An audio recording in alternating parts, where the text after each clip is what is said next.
नमस्कार साथियों, जय हिंद।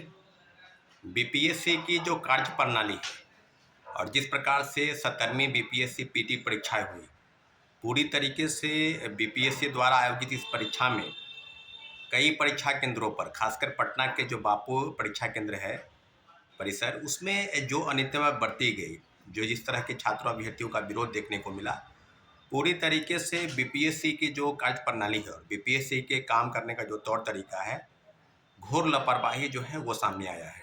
और निश्चित रूप से बीपीएससी द्वारा, बीपीएससी चेयरमैन जो रवि परमार मनु भाई है, उनके द्वारा लगातार ये छात्रों अभ्यर्थियों को धमकी दिया जा रहा है कि हमने चिन्हित कर लिया है, 50 से 60 छात्रों पर एफआईआर की गई है। और पूरी तरीके से इस बात को चिन्हित समझ में ये नहीं आ रहा है बीपीएससी को कि आखिर इस तरह की समस्याओं से समाधान कैसे हो, समस्याओं का सामना कैसे कर सके। और पूरी तरीके से मैं आपको बता दूं कि बीपीएससी द्वारा इस प्रकार के आयोजित परीक्षा में जिस प्रकार से सामने आई है कि कई अभ्यर्थी खुद मीडिया के सामने आ रहे हैं और कई तरह के आरोप लगा रहे हैं। कुछ ने कहा कि 12:30 बजे तक मुझे प्रश्न पत्र नहीं मिले। जैसा कि साथियों पता है सबको कि 12 बजे से परीक्षाएं शुरू होती है, 12 बजे से 2 बजे तक, और 11:55 पर सबको क्वेश्चन बुकलेट और ओएमआर शीट जो उनको रंगना है, कम से कम 5 मिनट उसमें समय उनको चाहिए होते हैं। और पूरी तरीके से बीपीएससी इस बात को लेकर सभी लोगों पर अब भी उसी सभागार में, उसी परिसर केंद्र में कई रूम में जो वीडियो सामने आ रहे हैं कि एक प्रकार का प्रॉब्लम क्रिएट हो गया कि कहीं 12:30 बजे नहीं मिला, कहीं 12:45 बजे मिला।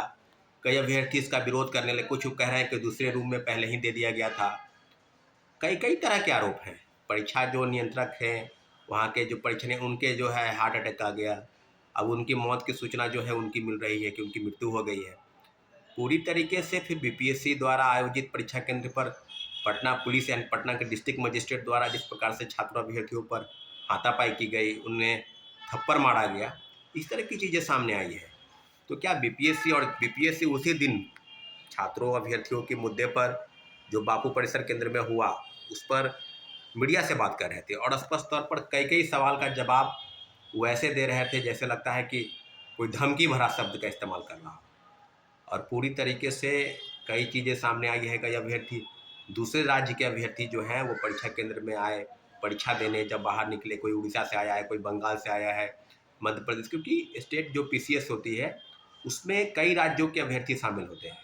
इस बात का ख्याल बीपीएससी को भी पता है और दूसरे राज्य के अभ्यर्थी को भी पता है, क्योंकि बीपीएससी की गरिमा पहले से ही धूमिल हो चुकी है।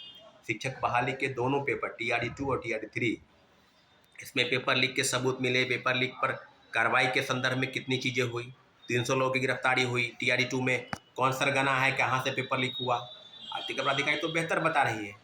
अब जांच चल रही है पटना बीपीएससी द्वारा, जो बीपीएससी पर जांच बीपीएससी खुद कर रही है, जो बीपीएससी खुद कई गलत कुकृत्य में शामिल है।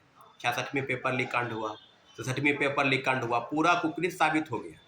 ओएमआर शीट की कार्बन कॉपी बाहर भेजी जाती है, मेंस की कॉपी लिखवाई जाती है। पूरी तरीके से इंटरव्यू में पैरवी के नाम पर क्या क्या चीज़ें होती है। तो मैं मांग करता हूं बिहार सरकार से कि एक एजेंसी, आर्थिक अपराध इकाई, वो सारे पहलुओं की जांच की, क्योंकि 12,000 परीक्षार्थियों का सवाल नहीं है, सवाल बीपीएससी के गरिमा का है। सवाल इस राज्य की, जो राज्य का जो पारदर्शिता है और जो एजेंसी है उसकी पूरी देखभाल इस राज्य के बिहार सरकार के आलोक में होनी चाहिए थी।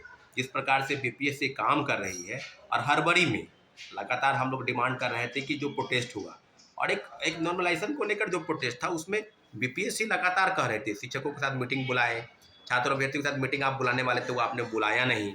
उल्टे गुमराह छात्रों अभ्यर्थियों कर रहे हैं। प्रदर्शन के दौरान सैकड़ों छात्र छात्राएं को चोट लगी है, इसलिए तो हम लोग डिमांड कर रहे थे कि भाई कम से कम 20 से 25 दिन आप परीक्षा की तिथि बढ़ा दीजिए। और हड़बड़ी किस बात की है?